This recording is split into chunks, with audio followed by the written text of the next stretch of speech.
Tak, więc kończymy sezon motoryzacyjny powoli. Ostatnie chyba spotkanie w tym roku z motoryzacją Zlot w Rybniku na Kopalni Ignacy, jak co roku. Tylko pytanie, czy oni nas tu wpuszczą. Liczba miejsc była ściśle ograniczona, mnie nie ma na liście, więc może być różnie. Zobaczymy. Tak się nieszczęśliwie stało, że nie udało się wjechać. Brak miejsc. Mi się wydaje, że ten teren jest po prostu za mały.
Jest Mirek, główny sprawca tego zamieszania.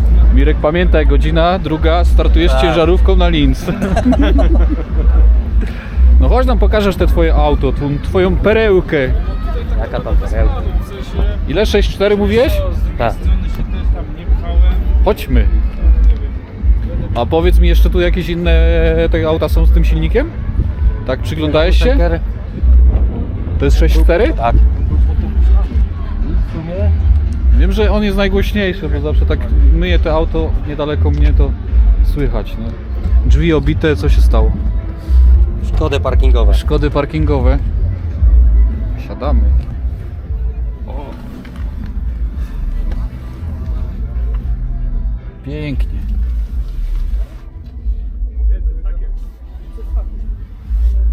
Ile mu Mirek? 500? Ile to mógł być? 83 tysiące.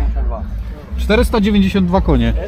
Swagger down the street with your red lips and funky beat. You better hold your head up to the sky. I'm gonna roll with you till the day I die.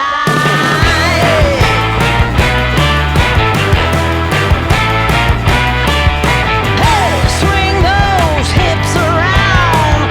Can't stop, roll back down. My ladies, short, tall, thin or wide, always down and ready to ride.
our hearts beat to the city streets.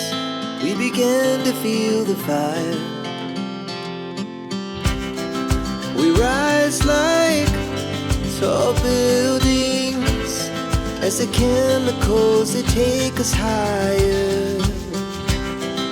The night's young, it has just begun as she puts her hand in mine. We wanna chase the night, wanna dance to the light, pull the stars from the sky, just two hearts running wild. Never sleep, never stop, as we shout from the top.